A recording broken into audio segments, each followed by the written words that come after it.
Well, good morning, everybody. Welcome to the summit. I hope nobody was too terrified by our extremely lifelike dinosaur roaming around today. I asked my kids if they wanted to see the dinosaur, and my 5-year-old said, "Dad, that's obviously a balloon, and there's a human inside of it." So we didn't fool her, but we're having a lot of fun with our movie series, and we're doing something else that's really cool throughout the summer. It's actually called our Share the Love Summer Remix, where we're getting out in the community and doing some cool things, serving some organizations around us and meeting some of their needs. This isn't anything that you have to sign up for to be a part, but the way you can be a part is by following us on our social media accounts and just keeping up with how we're impacting our community throughout the summer. So we're excited about that, and to dive into Jurassic World today in our movie series. One cool thing that Jesus did when he taught people around him was he found a story to tell that he knew would really connect with them. And then he would pull a truth about God or heaven or something like that out of that story to help it connect with them even better. And so that's what we're doing with these movies. We feel like these are modern day stories that we can really connect with, and we can pull some truth about God and God's word out of these stories. So we don't maybe condone everything that happens in these movies. So if you go home and you want to watch one, just use your own discretion if you're going to watch it, with your kids or your family. But we're excited to dive in and see what we can learn from this. So before we start talking about all the dinosaurs and that crazy stuff, why don't you go ahead and stand up, and we're going to sing a couple songs together.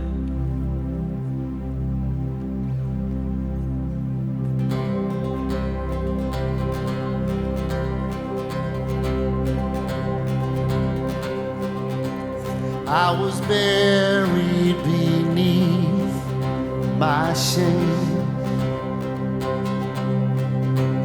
Who could carry that kind of weight? It was my truth till I met. All right, come on. I was breathing but not alive. All my failures I tried to hide. It was my truth till I met you. You ready? You called my name and I ran out of that grave. Ran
Let's sing that together.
Sing, I will rest.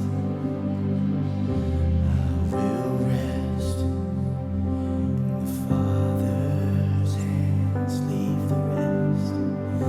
Leave the rest in the Father's hands. Find hope and peace in these words.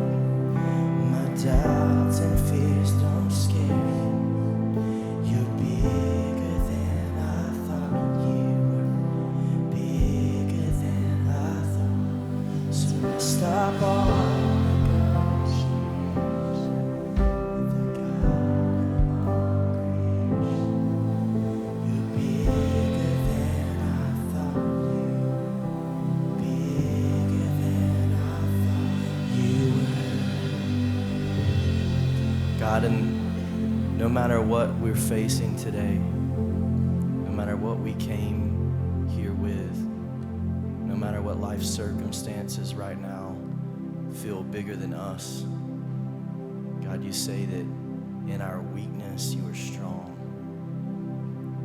And God, for the person here who feels hopeless, there's nowhere else to go, there's nothing else to do, they've tried everything, maybe even to the point of contemplating suicide. God, I just ask that these words today in this moment be the hope that they need, the truth that they are searching for, the sign that they asked for when they came in here today.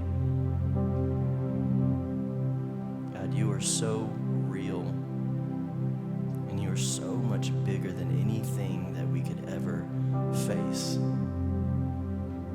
Reveal yourself to us today in such a way to where there's just no denying that truth.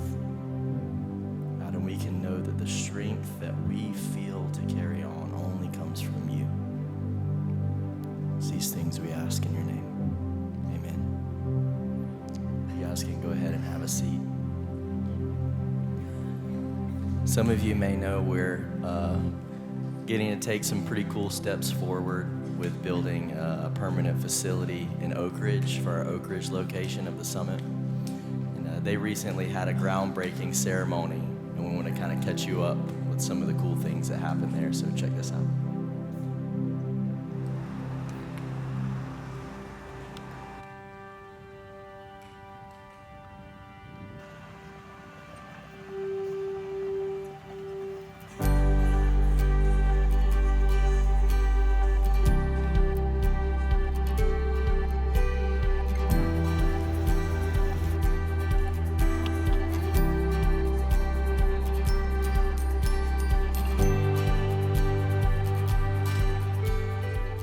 You guys are the church, and we will continue to make our mark in this community, not starting today, but continuing today.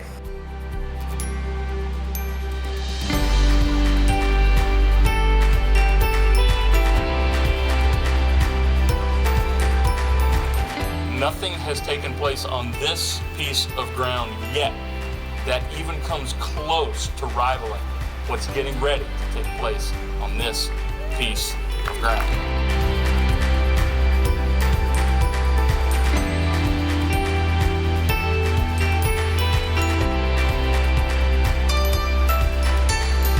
But you are the church, wherever you go, and we all look forward to working with you and serving with you as we continue to grow together.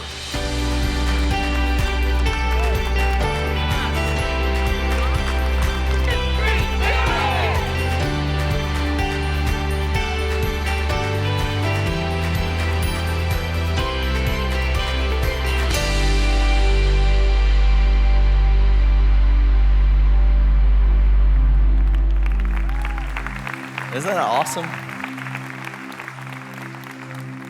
Not as awesome as hearing 1,000 soda cans all crack open at the same time. If you're watching online, you missed that. We're handing out snacks and sodas at the door, and man, you wouldn't believe how thirsty singing 3 songs can make you. Everybody open at the same time. It's great. So, as you can see from the video, we're making some awesome progress just on the building of our Oak Ridge facility. We've broken ground there, and in case you don't know, or maybe you're new to the summit, we actually have several locations. So of course, we've got our online that we stream to every week, but we also have a location in Jamestown and in Oak Ridge. Both of those locations have been meeting in a school for years. So everything that you see in this room and in our kids' facilities, the Peak and Kids Summit, they actually set every bit of that up every single week. I mean, they build it from the ground up. And so the thought of having just a permanent place to call home for our Oak Ridge church family is so amazing. And not just for the volunteers, but for what we believe having a building there, a permanent home in Oak Ridge, is going to bring to the community. It's so cool to even hear the mayor in that video talk about how they're looking forward to a church building in that community. That's just something that you don't hear very often. But they know that we are for the Northwest community, and so we're so excited about that. Here's actually an updated picture from a drone shot of the land. You can see a building, where a building and a parking lot and stuff is going to be. So we just want to say thank you. If you have given here in Kernersville, you've given to this Oak Ridge building, thank you. You can see the progress.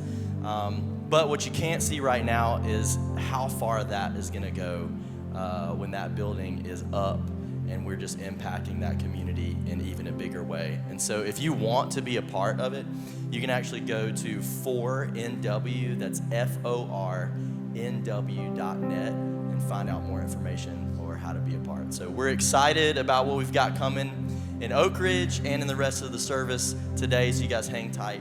Check this out. Welcome to the Summer Movie Series. Yes, you are at church.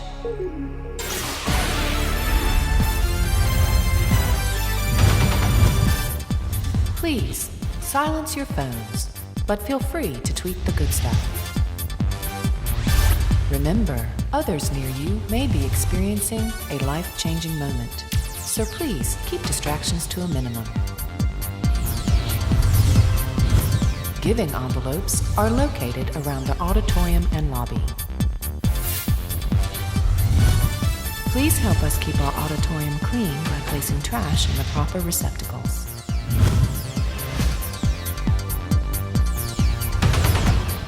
Now, sit back and enjoy the remainder of the service.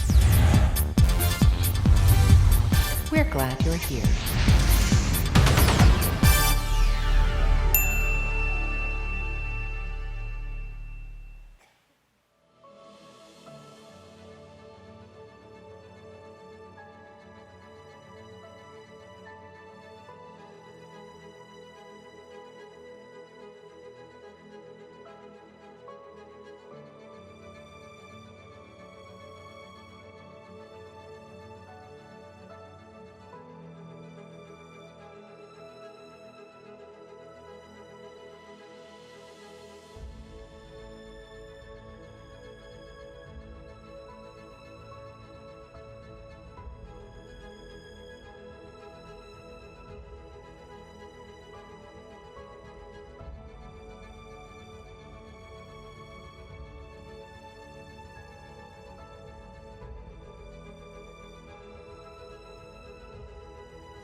thought that one decision, neat idea, 25 years ago, hey, let's build a theme park of dinosaurs so that families can bring their children and look at the pretty little dinosaurs. And we'll call it Jurassic Park.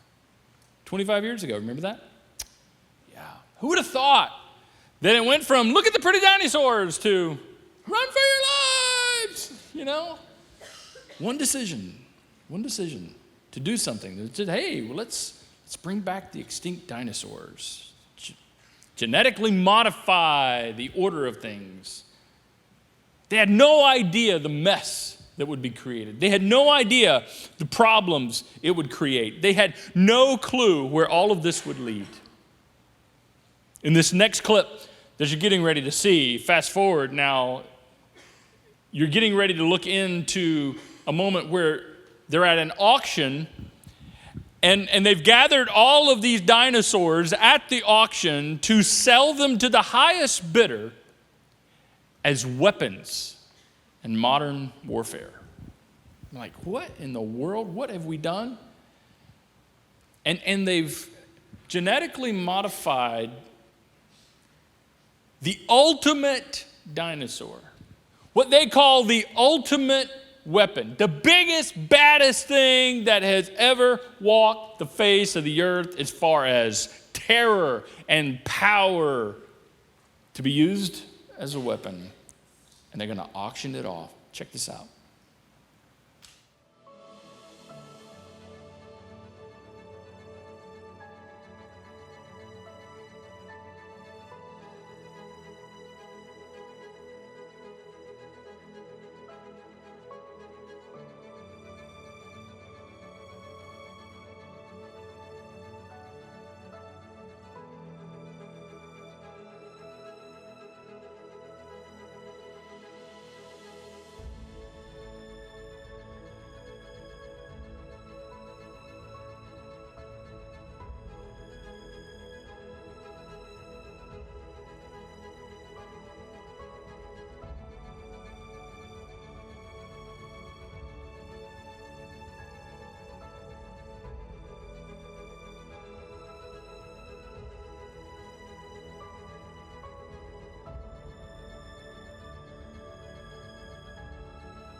the Indoraptor.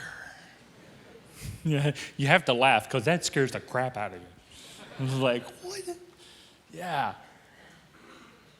Who would have thought that it would come to a point where we have this machine of a dinosaur? Scary stuff. Now, I don't want to spoil it for you, but you kind of know where this is going, right? I hope you know where this is going. If you don't, then you haven't been to many movies. This is going to go bad. So spoiler, not so much probably. This thing gets out. It gets out of the cage. And chaos ensues. It's everywhere. People running everywhere. There's more dinosaurs down in the basement. They get out. They're running everywhere. People get eaten. I mean, of course, it's a dinosaur movie. What do you expect? I mean, like, think they're going to hold hands and pray or something? Yes, people get eaten kind of thing. And so eventually, they kind of get everything back together. They restore order. But a few of the dinosaurs get out. I mean, they solve the Indoraptor thing. They deal with him. But a few of the other dinosaurs kind of get out into civilization. Uh-oh, now we have a mess. Now, I don't know if they're going to make another one. I haven't looked that up. I don't know how many of these things are going to be. It may be like Rocky, where there's like 73 of them. But it kind of sets it up that there's probably more coming. They were just at the end of the movie, beginning to realize the mess that has been created with this idea. And so this next clip, you will hear them kind of musing and thinking forward about where all of this would lead that they had no idea was coming. Check this out.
Is it just me, or does that last dinosaur sound like a dog with laryngitis?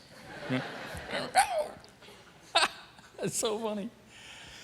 So this movie brings us to a truth, brings us to a principle, actually, that you already know. You say, well, why are we talking about it? Because we need to be reminded. I know this, you know this, we know this, we've experienced this, we watch others live this out, we have lived this out. But we need to come back to this time and time again, because maybe you've never put it in these words. Maybe you've never spelled it out like this, like we're getting ready to talk about in the next few moments. But when we get away from this, when we allow this to get pushed to the back corners of our mind, we suffer the consequences. And here's the truth. Here's the principle. The decisions I make now will be bigger later. The decisions you make now will be bigger later. And I don't even know you, all of you. There are people watching online I've never met, and you don't know me, but it's true for you, it's true for me, it's true for all of us, and there are no exceptions, and all of us have to live by this reality. The decisions we make now will be bigger later.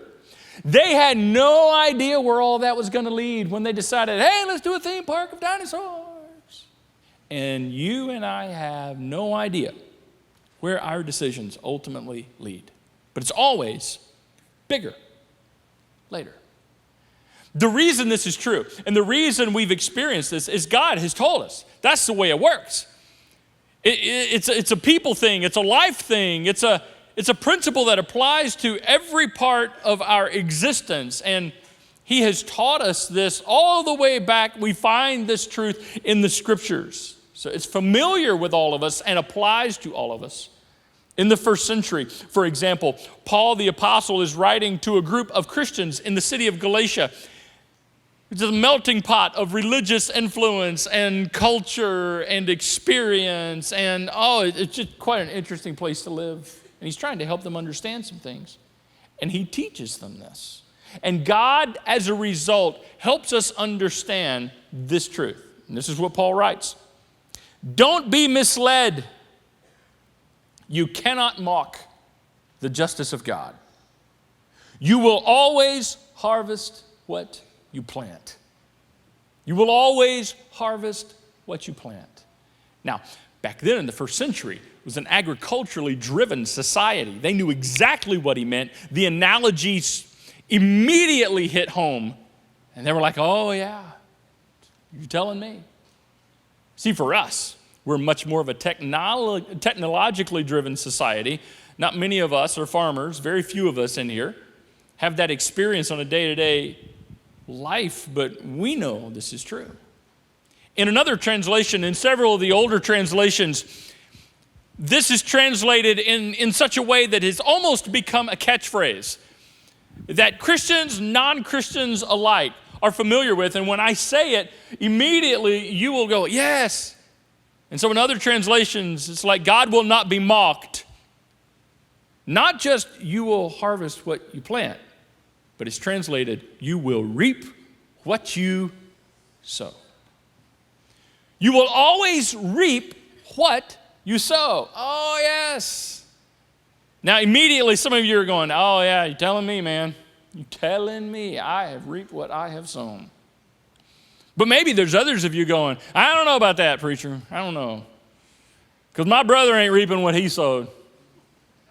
My neighbor, he ain't reaping what he sowed. That girl I work with down at the office, she's definitely not reaping what she sowed. Yeah, had a moment? It's good.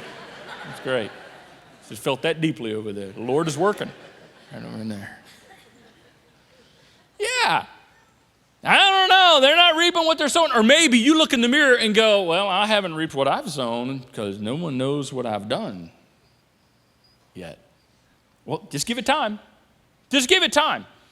See, that's why he said God will not be mocked. God's not going to be made a fool of. This is not just a life law. It's a relationship law. It's a law of finance. It's a law of your jobs. It's a law of health. It's just a law of existence. You will reap what you sow. You always harvest what you plant.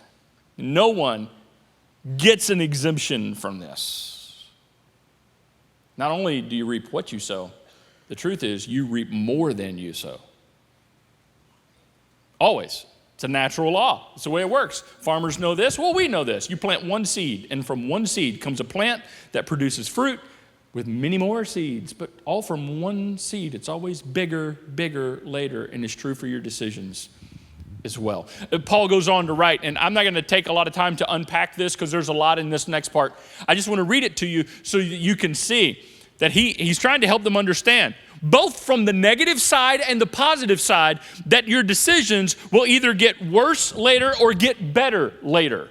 And this is what he says. He says, those who live only to satisfy their own sinful nature, people who do whatever the heck they want to do, will harvest, they will reap, look at this, decay and death from that sinful nature. That's negative. But those who live to please the Spirit, who live to honor God, will harvest, they will reap everlasting life from the Spirit. Do you see that? It's always bigger later. It doesn't get much bigger than death and decay and everlasting life. So either on the negative side or on the positive side, your decisions I make and the decisions you make now will be bigger later. But see, you know this, right? You've had this experience. We know this is true. Because we've all had the experience in our lives of that one thing that seemed small, seemed insignificant, seemed, it's not that big of a deal, really. And it became so much more. And it went so much further than we ever imagined. Because you hear the conversation, right? You hear the story. We've all heard the stories. As a matter of fact, we've told the stories. I don't know what happened. It was just one night. It was just supposed to be one night, just one night. One time. It was just one time. I swear. What's the harm in one time? It was just one drink. It was just one. But see, doesn't it always start with one drink? Yeah. It was just one party. How harmless is that? It's just, of course. I worked so hard, and of course, it's just one party. I'm sure I deserve a little fun. Oh, it's just one credit card purchase. What's the big deal? Just one credit card purchase. Yeah, it's kind of big, but it's just one. It's only, I wasn't going to make a habit of it. I wasn't going to use it twice. It was just one credit card purchase. It was just one relationship, okay? It's just one guy. Just one guy. It's not like I'm going to marry him. It was just one girl. We were just having a little fun. It's just one. It was just one conversation. Or it was just one comment. You all had that moment, right? I just said one thing. Hey, husbands, you feeling that? Right? I just said one thing, and then the whole night is shot. Gone. Yeah? I kept doing that when our girls are teenagers, when they were both at home. I'd say something, and it wouldn't go well. And I'd look at Donna, and I'd say, I just said one thing. She said, yeah, that's all it took. Vacation's over. Let's go home. You see what I'm saying? It's like, wow, just that one. It always goes further. And it gets us to a point, and we've all said this and we've all felt this. I wish I would have known. I wish I would have known. Had I only known where this was going to lead, had I only known what was going to happen next, I would have never. You fill in the blank. Sometimes, though, it's a series of decisions. A series of small decisions, mundane decisions, boring decisions, decisions that go under the radar that nobody really pays attention to, that in time, this principle will apply to every single time. See, because your health situation, it has nothing to do really with what you had for lunch yesterday. No, unless you had a really bad burrito, then that'll mess you up for sure. But we've had that in a moment. But it's really about what you had for lunch 2 days ago, and then the day before that, and the day before that, and the day before that, and what you've been eating for lunch for the last months and years. And so no wonder you're in a situation. Now, I know there's other reasons for people deal with health problems. Of course, I'm not just lumping it all together, but it makes its point. Wouldn't it be nice if you could fix bad health with one good lunch? Well, it doesn't matter. I'll eat good tomorrow. Fixed. We can all choke down a twig one time. Yeah. No, see, sometimes it's a series of decisions that you stay up too late, you stay up too late, you stay up too late, and you got to get up the next day because you have to work and you have to do life, and so you get little sleep, and it's not one weekend, and it's not just one evening, and it's a habit, and then you turn around and you are so sleep deprived you can't function. Or it's like in your class. Remember the class where you just blew off the weekly quizzes? It's just a quiz, because you were banking on the fact that you were going to nail the final. Oh, not a good idea. It's always bigger. It adds up, the habits, the behaviors. And I know you're probably thinking, because I feel it. It's in the room. I can feel it in my own life. Man, that's a lot of pressure, dude. That's a lot of pressure. That the decisions we make now be bigger later. Well, you can look at it like that, or you can choose to look at it as just the reality of responsibility. Yeah, there's that R word again. Responsibility. This is why parents, by the way, and then we'll go to the second side of this, because there's a better side, by the way. But this is why parents of teenagers have their own version of something that they say to their kids right before their kids leave and go out the door. And it's some version of, don't be stupid, right? That's why every parent has their version of that statement. And in our family, the phrase, and mostly said by my wife, Donna, was, make wise choices, as they're going out the door. Make wise choices. Make wise choices. I'm sure our girls were so sick of hearing that. Make wise choices. Make wise choices. Parents, do you know why we say that? By the way, if you're a middle school or high school student, I'm getting ready to help you out here. Do you know why us parents say stuff like that? Because we know that when you're 15, 16, 17 years old, you have the ability to make choices. In one night, in one weekend, on one date, in one party, you fill in the blank. In one moment that will forever alter the rest of your life. You say, well, what about forgiveness? Yes, that's that, but consequences are consequences. And so we say, that's basically as parents we're saying, hey, the decisions you make now will be bigger later. But fortunately, it doesn't end there. Fortunately, there's a positive side to this. Fortunately, I don't just say, okay, well, that's it. Have a nice day. Good luck. Right?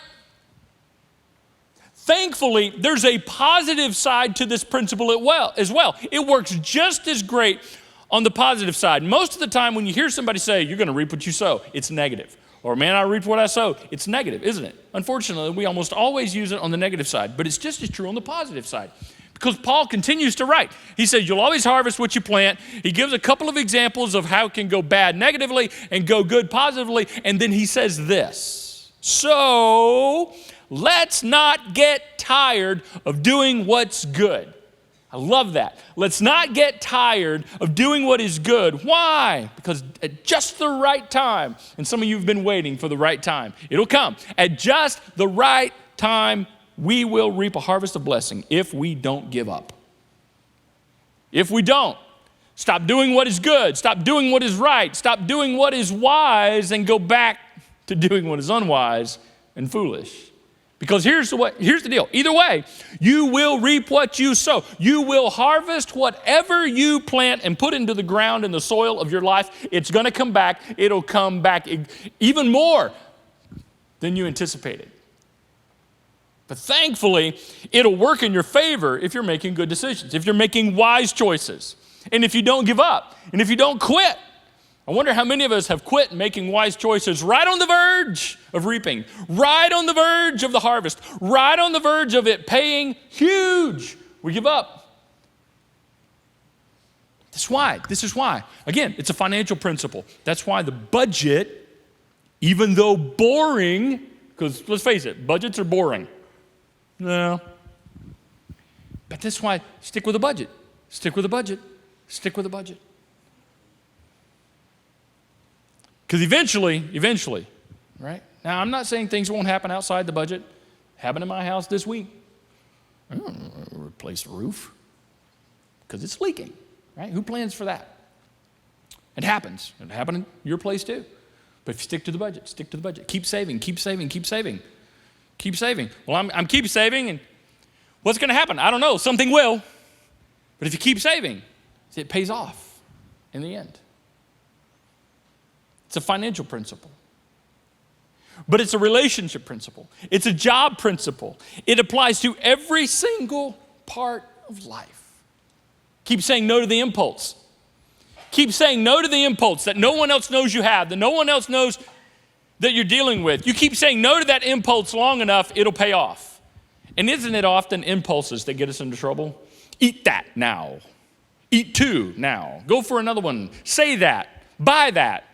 Go there, do that. It's just like if you could just resist the impulse, and keep resisting impulse. Well, that's no fun. Not until you reap. And then when you reap the blessing, when you reap the harvest of good things because you said no to the impulses, then, well, that's a lot of fun. It works on the positive side. One act of kindness. After one act of kindness, followed by another act of kindness. Even though nobody is shining the spotlight on your kindness, even though nobody is applauding you, even though nobody recognizes, even though nobody sees, continual acts of kindness. Who knows what God could do with all of that. His promise is, you will reap all those acts of kindness, and it will be far greater than those acts of kindness in and of themselves. So keep being kind. Keep seeking wise counsel. Keep seeking wise advice, because it'll come back. Continue to be disciplined with those healthy, boring decisions. But I'm waiting. And some of you, you're sitting there going, man, when am I going to get mine? Because I keep making wise decisions and I ain't got anything yet. And you're on the verge of quitting. You're on the verge of saying, well, why don't I just go have some fun like everybody else? Because it doesn't seem to bother them. They get everything they want and they do all that. I'm following the rules and it's not paying off. Wait. Don't stop. Because it will pay off. It will pay off. That is not my rule. That's the way God set it up. And he said, God will not be mocked. Nobody's going to make a fool of God. He will have the last say. And this is the way it works. Remember, on the negative side, we said we've all had the experiences where our negative decisions have been bigger later, and we look back and go, oh, I wish I'd only known. Had I only known. On the positive side, if you make wise choices, it's going to be bigger than you can imagine. And you'll find yourself with the opposite. You'll find yourself with this thought, I'm so glad I did. I'm so glad I kept doing the boring, mundane things over and over and over again, because it pays off so big. Now I'm so glad I made that decision that no one knew about, that was not, put up in lights and nobody applauded me for and nobody patted me on the back for. But I'm so glad I did now. Looking back, I'm so glad. Yeah. Because the decisions you make now will be bigger later, always. Immediately, in my mind, I think of two things in my own life. One of them was a decision, and others have been kind of like a series of decisions that I've seen to be much, much bigger later. And the single decision was the decision I made of where to go to college. I had multiple opportunities to go several different places, and out of a favor to my mom, I chose to go to the college that I went to, out of a favor to my mom. I say that because I went there reluctantly, had a plan B in mind of where I would transfer to the second semester kind of thing, and I'm so glad I took my mom's wise counsel. It was a very painful time of life for my family. Everything was kind of up in the air, and she said, just give it a shot. So I did. I look back on that one decision. You see, in the 6 months after I went there, that first semester, God radically changed my heart in ways that you don't have time to hear about. The work God did in me just ruined me in all the right kinds of ways. And I've never been the same. And I met my wife there the next year at that college. If I had gone to another college, it wouldn't have met her. I'm like, I'd be a sad, pitiful, aging man. Just, wow. All because of the college. You see, I look back and go, yep, I'm so glad I did. You tell me, that's not reaping. Yeah. And then there's a series of decisions that I'm reaping more and more of the positive benefits than ever before. This coming July, like starting tomorrow, is the month where my wife and I celebrate 25 years of being married. And we're so excited. I mean, it's a big milestone, 25 years. And it's better than ever. And we get to 25 years because of a lot of decisions along the way to not give up, to not quit, to not give up. Because there's been many opportunities my wife has had to pack it up and hit the road, because it ain't easy being married to me. I wouldn't do it.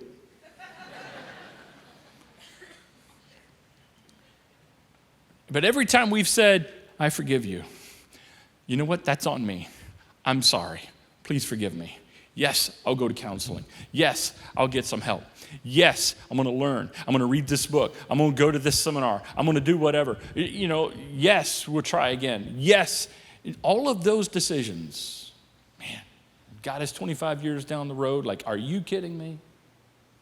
So worth it. So glad I did. Some of you are on the verge of reaping incredible things if you don't give up. See, you have a decision in front of you right now, and I don't know what the decision is, but you do. I don't know what's facing you right now, but you do. And it may be a financial decision, or a job decision, or a health decision, or a relationship decision, and you're on the verge of it. Some of you may even be convincing yourself, it's not that big of a deal. It's not that big of a deal. Oh, no, don't do that. Don't do that. You have no idea where this is going to lead, because every decision leads to another decision, which leads to another one, which leads to another one, and down the road, it's always bigger later. Not about pressure. It's about responsibility. It's about understanding and submitting to this principle that God set into motion, and whether you submit to it or not, it's going to happen to you. God will not be mocked. You are not the exception. Well, it's not that big of a deal. So you're on the verge. You're on the verge. You have a decision in front of you. Do not minimize the impact of this decision. Because you might be thinking, well, it's just a divorce. People do it all the time. Everybody will be fine. In time, it'll all be fine. Oh, be careful. You don't know. Well, it's just one job. It's just one weekend. Oh, it's just 1 week. It'll pass. It'll be over soon. I'm sure it's not that big of a deal. Yeah, no, I probably shouldn't. Yeah, no, I probably should okay. Oh, be careful. Imagine life as a straight line. Let me give you a picture. If life is like a straight line, and your decisions, even the tiniest decisions, alter just the slightest bit the direction of your life, just even 1 degree. Let's say you have a decision in front of you. It's not a life-altering decision. It's a 1 degree decision. And you're thinking, that means it's not that big of a deal. However, when you play that out, that 1 degree, and you keep it, you draw a straight line from that decision, and at the end of your life, it will have made a huge difference. Yeah, it's just so much bigger than we think it is. But that could work in your favor. You thought it was, I didn't know it was that big of a deal, but look what God has done through it. I didn't know anyone saw. I didn't know anyone was paying attention, but God is keeping score, and it's His principle. So He will bless you far beyond anything you can imagine. Just think of the decision to put your trust in Jesus Christ and follow Him. It just seems like a small decision in a moment. I mean, we know it's big, but we have no idea how big it is in the scope of eternity. Eternity. See how big? That's big. It just echoes forever. Henry Cloud, fantastic author, counselor, he says it like this.